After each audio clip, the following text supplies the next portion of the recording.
आज की हमारी लेखिका हैं निर्मला पुतुल जी। यहाँ पर हम लेखिका का जीवन परिचय, साहित्यिक परिचय पढ़ेंगे और साथ ही जो कविता का विषय है उसको जानेंगे कि कविता के अंतर्गत लेखिका ने हमें, या फिर कवित्री आप कहिए, तो उन्होंने क्या बताने की कोशिश की है। शुरू करते हैं। बटोर पृथ्वी की पूरी ऊर्जा, उठेगा धीरे धीरे जमीन से, जमीन पर गिरा आदमी और अपने लड़खड़ाते कदमों से नापते दूरियां पहुंच जाएगा वहां जहां उस जैसे तमाम आदमियों पर बहस चल रही होगी। ये अंश जो है नगाड़े की तरह बजते हैं शब्द से लिया गया है। निर्मला पुतुल जी का जो जन्म है वो सन 1972 में हुआ है, दुमका में, जो झारखंड में है। इनकी कुछ प्रमुख रचनाएं हैं। नगाड़े की तरह बजते शब्द, अपने घर की तलाश में। तो ये प्रमुख रचनाओं का सिर्फ नाम लिया गया है, इनकी और भी रचनाएं हैं। तो ये दो रचनाएं हमने देखी यहाँ पर। निर्मला पुतुल का जन्म जो है एक आदिवासी परिवार में हुआ। ये बात ध्यान में रखने वाली है कि निर्मला पुतुल जी का जन्म जो है आदिवासी परिवार में हुआ है, और ये पुट जो है आपको कविता में भी देखने को मिलेगा। इनका आरंभिक जीवन जो है बहुत ही संघर्षमय है। आरंभिक यानी शुरुआती। तो शुरुआत में इनका जीवन में बहुत सारी प्रॉब्लम्स रही, बहुत संघर्ष किया है इन्होंने। तो संघर्षमय रहा है इनका जीवन। घर में ही शिक्षा का माहौल होने के कारण पिता और चाचा शिक्षक थे, यानी जो इनके पिता थे और चाचा थे वो टीचर थे, शिक्षक थे। तो घर में ही शिक्षा का माहौल था। उसके बावजूद रोटी की समस्या से जूझने के कारण, यानी 2 वक्त का खाना प्रॉपर मिल सके, ऐसी प्रॉब्लम से रूबरू थे, ये जूझ रहे थे और उससे सामना कर रहे थे, संघर्ष कर रहे थे, फाइट कर रहे थे। जूझने के कारण नियमित अध्ययन बाधित होता रहा। नियमित अध्ययन जो आप लगातार आप 1st to 12 जो पढ़ते हैं वो एक नियमित अध्ययन माना जाता है। तो वो एजुकेशन भी जो है बहुत मुश्किल हो रही थी, बाधित हो रही थी, उसमें प्रॉब्लम्स आ रही थी। क्यों? क्योंकि खाने के लिए जो एक जो ज़रूरत है कि 2 वक्त का खाना हर एक आदमी की जो ज़रूरत है वो भी, उससे भी समस्या आ रही थी।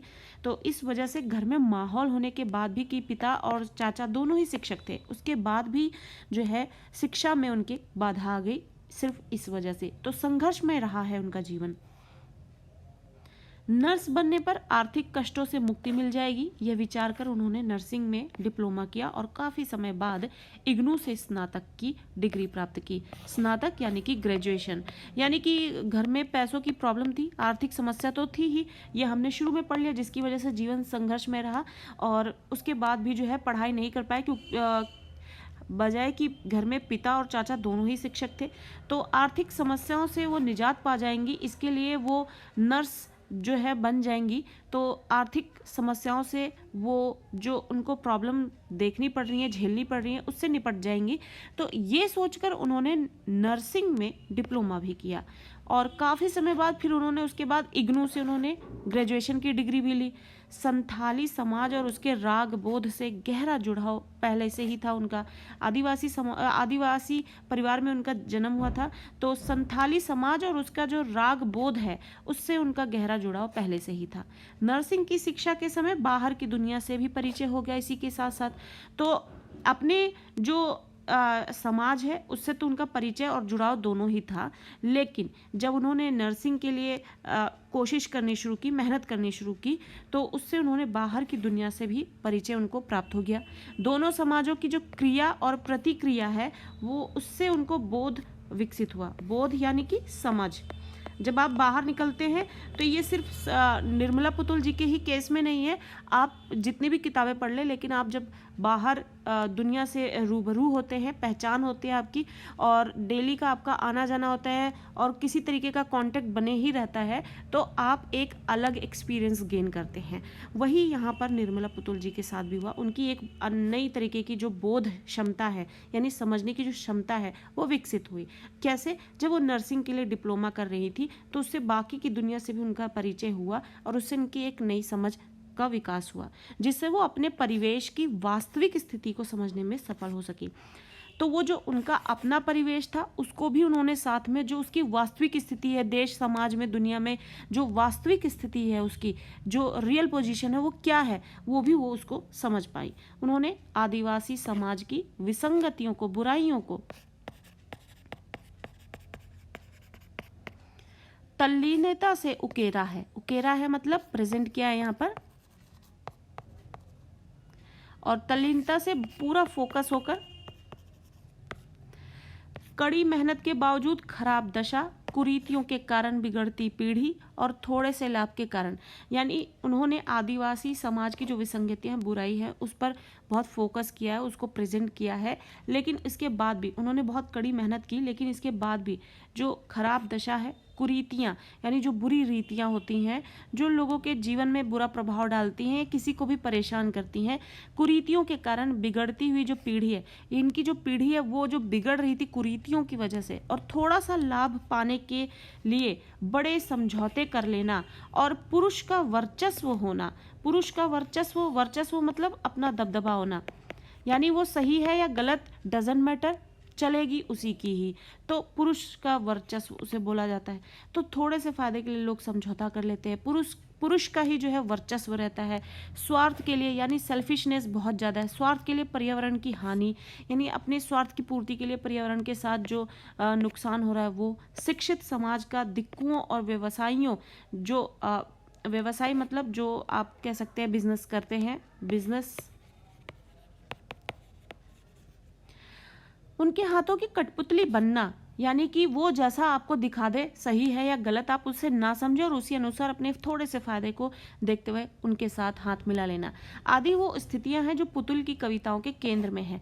तो ये जो जितनी भी बुराइयां हैं जो उन्होंने नोटिस की अपने आसपास, उसको उन्होंने अपने विषय बनाए और उसको अपनी रचनाओं में जगह दी है उन्होंने। वे आदिवासी जीवन के कुछ अनछुए जो छुए ना जा सके हों, जिस तक अभी लोग नहीं पहुंचे हों, तो वे आदिवासी जीवन के ही कुछ अनछुए जो पहलू हैं, यानी वो पहलू, वो थॉट्स या फिर वो साइड जो अभी दूसरे लोग नहीं देख पाए हैं आदिवासी जीवन के, और कलात्मकता के साथ हमारा परिचय कराती हैं, और संथाली समाज के सकारात्मक यानी जो पॉजिटिव साइड्स हैं और नकारात्मक और नेगेटिव साइड्स जो है, दोनों ही पहलुओं को बेबाकी से यानी कि बड़े ही खुले अंदाज में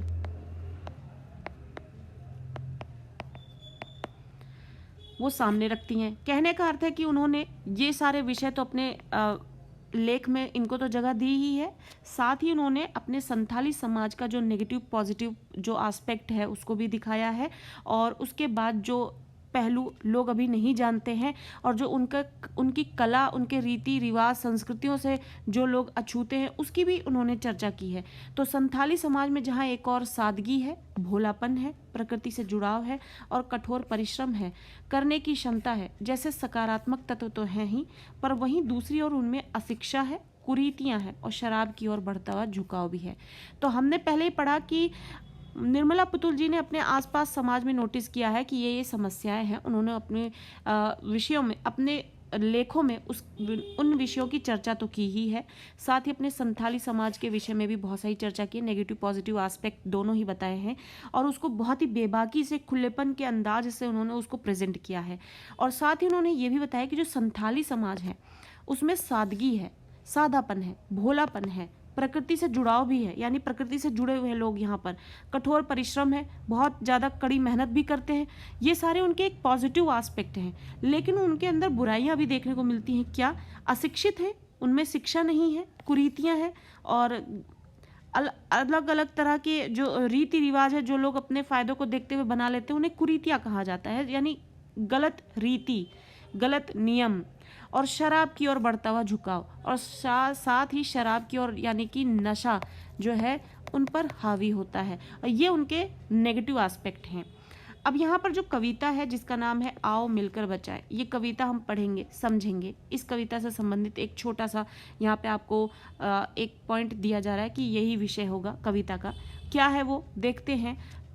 आओ मिलकर बचाए कविता में दोनों पक्षों का यथार्थ चित्रण है। कौन से दोनों पक्ष? ये पॉजिटिव और नेगेटिव दोनों, जो कि संथाली समाज में देखने को मिलता है, आदिवासी समाज में देखने को मिलता है, कि वो कितना मेहनत करते हैं, प्रकृति से जुड़े हुए हैं, उनमें सादगी है, भोलापन है, लेकिन वो शराब की ओर उनका जो बढ़ता हुआ झुकाव है, अशिक्षा है, कुरीतियाँ हैं, ये उनके नेगेटिव जो पॉइंट्स हैं वो भी, ये दोनों के दोनों यथार्थ जो है उन्होंने इसका चित्रण किया अपनी इस कविता में। बृहत्तर संदर्भ में बड़े स्तर पर उन्होंने ये कविता जो है समाज में उन चीज़ों को बचाने की बात करती है जिनका होना स्वस्थ सामाजिक प्राकृतिक परिवेश के लिए ज़रूरी है। आप देख रहे हैं कि आज की डेट में पॉलीथीन पे रोक लगा रही है सरकार, लेकिन आप देख रहे हैं बेधड़क यूज़ हो रहा है। क्यों रोक लगाई जा रही है इस पे? प्रकृति की सुरक्षा के लिए। प्रकृति पर इसका बहुत बुरा प्रभाव पड़ रहा है इस वजह से। तो ये एक लेटेस्ट एग्जाम्पल है कि हमारी प्रकृति को इससे नुकसान पहुंच रहा है, लेकिन लोग फिर भी इससे पीछा नहीं छुड़ा रहे। अभी आने वाले टाइम पे आप देखेंगे किस तरीके से प्रदूषण जो है शहरों में बढ़ जाता है। तो ये सारी चीज़ें जो है प्रकृति परिवेश को हमारे कितना नुकसान पहुंचा रहा है। तो इसी तरीके की कोशिशों को वो जारी रखती हैं निर्मला पुतुल जी। वो चाहती हैं कि पर्यावरण जो है वो सुरक्षित रहे, बना रहे, अच्छा ताज़ा, जिससे कि लोगों की सेहत पर इसका बुरा प्रभाव ना पड़े और हमारी प्रकृति पर भी इसका बुरा प्रभाव ना पड़े। उसी की एक कोशिश में उनकी ये कविता है जिसमें वो बोलती हैं, उनका शीर्षक ये आओ मिलकर बचाएं, यानी कि हमें अपनी प्रकृति की सुरक्षा रक्षा दोनों हमें अपने आप से ही करनी होगी। उसके लिए कोशिश मेहनत दोनों, और हम सबको एक साथ मिलकर ही करना होगा ये। और शहरीकरण के प्रभाव से इन सब का बहुत नुकसान हो रहा है। लोग जंगल के जंगल काट लेते हैं और वो ऐसे ही पड़े रह जाते हैं। फिर अगर आपको ज़रूरत है, आप अपनी ज़रूरतों के लिए इनका प्रयोग कर रहे हैं, तो आप उनकी जगह पे दूसरे पौधे भी लगा सकते हैं, जिससे कि ये इनका जो जंगल है विनाश ना हो, ख़त्म ना हो, समाप्त ना हो जाए और हमारी प्रकृति को भी इसके जो नकारात्मक प्रभाव है वो ना सहने पड़े। तो जिनका होना जो है हमारे स्वस्थ सामाजिक और प्राकृतिक परिवेश के लिए, हमारे सामाजिक और प्रकृति को भी नुकसान पहुंच रहा है, हमारे समाज को भी, परिवेश को नुकसान पहुंच रहा है। तो इससे जो है सब बहुत तरीके के बहुत बड़े स्तर पर नुकसान होते हैं। इसलिए हम सबको अपनी प्रकृति की रक्षा करनी ही चाहिए। प्रकृति के विनाश और विस्थापन जो एक जगह से दूसरी जगह स्थापित होते हैं वो, तो विस्थापन किस चीज़ का हो रहा है ये भी पता लगेगा कविता में। विस्थापन के कारण आज जो आदिवासी समाज है वो संकट में है। अब आदिवासी समाज जो कि प्रकृति से जुड़ा है और मेहनतकश एक समाज है, लेकिन अब शहरीकरण के प्रभाव के कारण वो भी शहरों में जाकर बस रहा है, अपनी संस्कृति को छोड़ रहा है और वो भी शहर के भागदौड़ में शामिल होकर वो भी पैसा कमा रहा है, मेहनत कर रहा है। और लेकिन निर्मला पुतुल जी चाहती हैं कि जो उनकी संस्कृति है, समाज जो आदिवासी समाज की जो संस्कृति है, संथाली समाज की जो संस्कृति है वो जीवित रहे और इसकी वजह से जो प्रकृति है वो भी बनी रहे और साथ ही संस्कृति की भी रक्षा होती रहे। शहरों की तरफ आकर्षित होकर थोड़े से लाभ को देखकर लोगों को भागना नहीं चाहिए। तो विस्थापन यानी कि जो आदिवासी समाज है वो अपनी संस्कृति को छोड़कर, अपनी जगह को छोड़कर जो है शहरों में बस रही है और शहरीकरण को वो भी अपना रही है, वो भी ईजिली उसमें शामिल हो रहे हैं। तो इसके कारण क्या हो रहा है, आज आदिवासी समाज जो है वो संकट में है। जो कविता का मूल स्वर है संथाली भाषा से हिंदी रूपांतरण अशोक सिंह ने किया है। निर्मला पुतुल जी जो कि है, इन्होंने ये कविता जो है संथाली भाषा में ही लिखी है और ये जो कविता हम हिंदी में पढ़ेंगे उसको अशोक सिंह जी ने जो है इसका रूपांतरण किया है, अनुवाद किया है हिंदी में। तो ये आपको क्वेश्चन पूछा जा सकता है कि ये जो कविता है कि इसका अनुवाद जो है किसने किया है और निर्मला पुतुल जी ने जो है इसको किस भाषा में लिखा था। तो संथाली भाषा में निर्मला जी ने लिखा था और इसको हिंदी में जो है अशोक सिंह ने अनुवाद किया है। तो यहाँ पर हमने लेखिका कवित्री का जो जीवन परिचय बहुत बेहतरीन तरीके से पढ़ने और समझने की पूरी कोशिश की है। अगले भाग में कविता को भी बहुत अच्छी तरीके से समझने की कोशिश करेंगे। कविता बहुत ही ईजी लैंग्वेज में है, आपको कविता समझ तो आ जाएगी पढ़कर जो लिखा हुआ है, लेकिन हमें कविताओं में जो हिडन मीनिंग होता है वो समझना होता है। उसी की एक कोशिश करेंगे कविता को पढ़कर समझने की। हालांकि यहाँ पर ये बयां हो चुका है कवित्री जो है उन्होंने कौन से विषय को लेकर, इसके लिए आप हमेशा जो है चाहे इंग्लिश लैंग्वेज हो, हिंदी लैंग्वेज हो, इस तरीके के एसेज जो है बहुत पढ़ते रहते हैं तो आप बहुत कनेक्ट कर पाएंगे। बस आपको एक बार कविता को ध्यान से पढ़ना है और कविता जो है आपकी मुट्ठी में होगी, आप उसको पूरी तरीके से समझ पाएंगे। तो आई होप कि आपको ये जीवन परिचय जो है निर्मला पुतुल जी का अच्छी तरह से समझ में आया होगा, आपको हेल्प कर रहा होगा, आपके लिए यूज़फुल होगा। अगर आपको ये हेल्प कर रहा है, यूज़फुल लग रहा है तो आप इसे ज़रूर लाइक करना, ज़्यादा से ज़्यादा शेयर करना, चैनल को सब्सक्राइब करना ना भूलें जिससे कि आपको टाइमली